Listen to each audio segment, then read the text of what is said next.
My name's Daniel Bowen. I'm the head of publishing at a company called eConversions. There's various details there which you can write down if you feel necessary. I'm going to talk about three things. Firstly, sort of how I started, then talk about the company and the way we think about ideas and formulate our projects, and then hopefully give you a bit of sort of practical examples about how we've done that, and a few final bits at the end. So I started my career at university, like most people, and I actually started a company at university. The idea was that we created this student travel guide that was going to be collaboratively written by people all over the world, and we had sort of grand ambitions about things. It didn't really get off the ground, and for a number of reasons. We spent money on ridiculous things, definitely didn't need to buy like 500 t-shirts and give them away for free. We had a director who worked at another university, and working with him was quite difficult. And possibly we were just thinking about too grand plans. We did things like created a podcast for London as a walking tour when we should have probably been focusing on how we were going to get visitors to our website, things like that.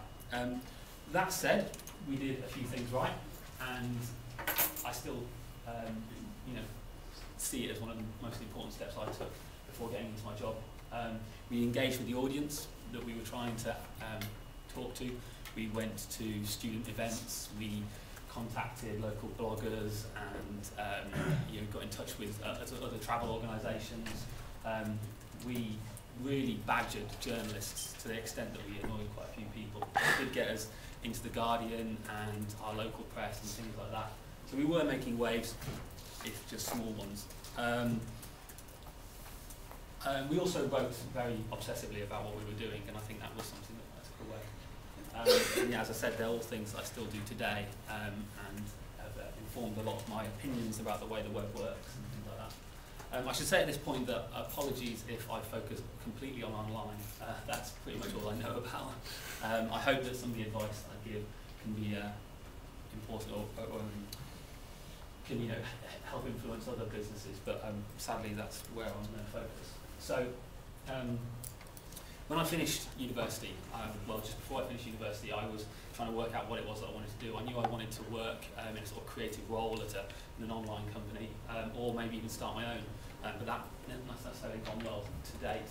I wrote a blog post on my blog at the time about how young people can go about getting funding for new ideas. I think it's not the case that you can walk into your local branch of HSBC and say, I want £50,000 to set up a new Web 2.0 project, and you're going to get any money for it. And for that reason, I was just confused. I didn't really have much support from my university either, which I know is something that you guys get here. There wasn't really a unit that helped incubate ideas or anything like that, so it was quite difficult. Thankfully, though, the blog post got some pickup. It's actually not online anymore. I deleted it accidentally when I crashed WordPress, but it was there, and it got some comments and attracted some interest from people outside of Manchester. And through that, I met a number of people, but most importantly, I met with the MD of eConversions, then a completely different company, and he was interested in starting to work in the area of online publishing. eConversions was traditionally a search agency.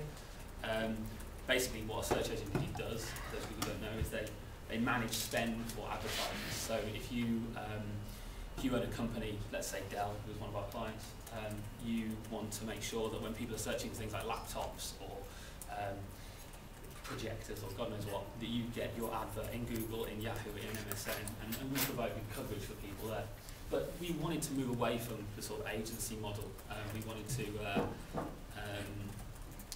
wanted to look at creating our own products, something that we thought had more value than just doing work for the clients. And that's sort of where I came in, and we started this sort of like publishing unit within the company. The fact that we came from the search agency, though, was really important in the way we sort of formulate our ideas. We had quite a sort of analytical approach to things. We were very sort of like, we looked at the numbers and metrics, that's very much how the company works, and that's really appropriate in the world of the web because you can measure things down to really minute areas, like how much a visitor's worth, how much a page impression's worth, things like that. And that really can help you sort of channel your ideas and your thinking into the right places, because you get all this really accurate information. So how do you go about spotting some opportunities online? Well, I think most people would agree in some ways that the success of a project online, and I'm sure other businesses as well, is going to be defined by your customers or your visitors. Most websites are going to be able to work out how much a visitor's worth, and therefore, if you're getting a lot of traffic, if you're getting a lot of members signing up, then you're doing something right.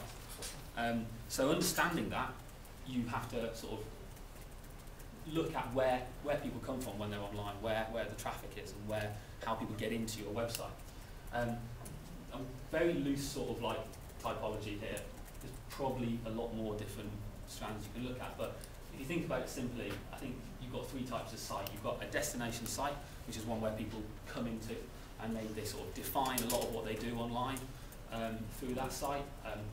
There's very few of these sites around. Twitter's obviously a great example, Facebook, Yahoo, Google. We're talking multi-billion-pound companies that are really important to people. There's obviously much smaller examples, little blogs that people come attached to, little forums, communities, things like that. But they're a slightly different beast, and maybe not necessarily ones that become fully fledged businesses.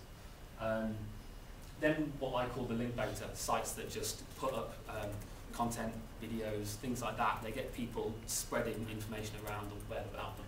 A really good example of that is a website called College Humor in the States. I don't know if anyone's heard of that. They put up funny lols and things like that, and people link into it, and they get millions of visitors a day through that. And there's loads of other websites, as I say, small blogs. A lot of people rely on referral traffic from other websites.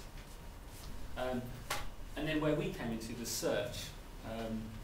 Search is, search, and when I say search, I mean Google in the UK. 90% of all searches are conducted through Google rather than Bing or Yahoo.